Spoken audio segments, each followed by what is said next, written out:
درنو لیدونکو په سلامونه مو هرکلی کوم. دا هم تازه او مهم خبر.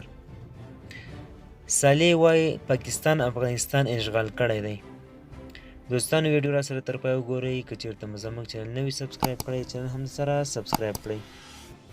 د افغانستان د مخکني ولسمشر اشرف غني لومړی مرستیال امرالله صالح له څه ځنډ وروسته په ټولنیزو رسنیو کې بیا راڅرګند شوی او پاکستان یې د افغانستان په اشغال تورن کړی دی. ښاغلي صالح دوشنبې په ورځ اکتوبر 22 تلې 13 په خپل ټویټر کې په افغانستان د روانو حالاتو په اړه 3 پرلپسې ټویټونه کړي دي او ویلي دي چې د پاکستان لوري د افغانستان د اشغال 2.5 میاشتې وشوې، خو طالبان په وار ویلي دي چې دوی په خپلو کارونو کې مستقل دي او افغانستان یو خپلواک هیواد دی. امرالله صالح لیکلي په یاد ولري افغانستان د پاکستان لپاره ډیر ستر دی چې هضم یې کړي. د اګست په 15 وسلوال طالبان کابل ته ننوتل. امرالله صالح له کابل څخه د مخکني ولسمشر محمد اشرف غني له وتلو وروسته ځان د افغانستان د اسلامي جمهوریت د اسلامي قانون په استناد د افغانستان منتخب ولسمشر اعلان کړ.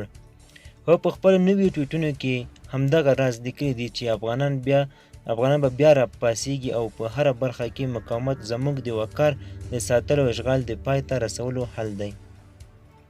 لا معلومه نه ده چې ښاغلی صالح چیرې دی او نه یې هم ویلي دي چې دا ټویټونه له کوم ځای څخه کړي دي. نوموړي همدغه راز د طالبانو لوري د ښځو د مظاهرو ځپل هم غندلي دي او لیکلي دي دا لومړی ځل دی چې د واکمنې ملیشې ډلې له لوري ښځې چې د خپلو حقونو د غوښتلو لپاره وځي وهل کیږي. د ښاغلي صالح اشاره د ښځو هغو مظاهرو ته ده د طالبان یې مخه نیولې ده. نوموړي همدغه راز ویلي دي چې کابل ته طالبان راتګ وروسته د افغانستان کورني عواید 10 سلنه راټیټ شوي، رسنۍ هم ځپل شوي او په خبره یې نور ټولنیز واټنونه هم ایجاد شوي دي. طالبانو کابل ته ننوتلو وروسته وار له ښځو وغوښتل چې تر امر ثاني پورې په خپلو کورونو کې پاتې شي، خو ښځو مظاهرې وکړې. طالبانو خپل سرپرسته کابینه هم اعلان کړه چې یوه ښځه پکې نشته او ټول د دغې ډلې غړي دي. تر دې دمه د پاکستان په ګډون د نړۍ هیڅ یو هیواد لا په رسمیت پیژندلی نه دی. د ښاغلي صالح دا ټویټونه کابل ته د پاکستان د بهرنیو چارو د وزیر شاه محمد قریشي له سفره یوه ورځ وروسته کیږي. پاکستان په سیمه کې یوازینی هیواد دی چې له طالبانو سره ډیره راشه درشه پالي. د طالبان د حکومت د بهرنیو چارو وزیر امیر خان متقي وایي چې له شاه محمد قریشي سره په 2 اړخونو مسایلو خبرې کړې دي. تر ښاغلي قریشي مخکې طالبان د واکمنۍ په لومړیو ورځو کې د پاکستان د استخباراتو مشر حمید فیض هم کابل ته تللی و چې په ټولنیزو رسنیو کې ډیر افغانانو د هغه په سفر او طالب واکمنان انتقاد وکړ.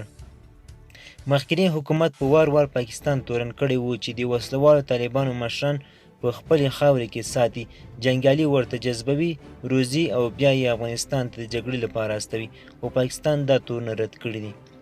دوستانو زموږ خبر تر همدې ځای و. د لا زیاتو معلوماتو لپاره زموږ چینل سره سبسکرایب کړئ. مننه.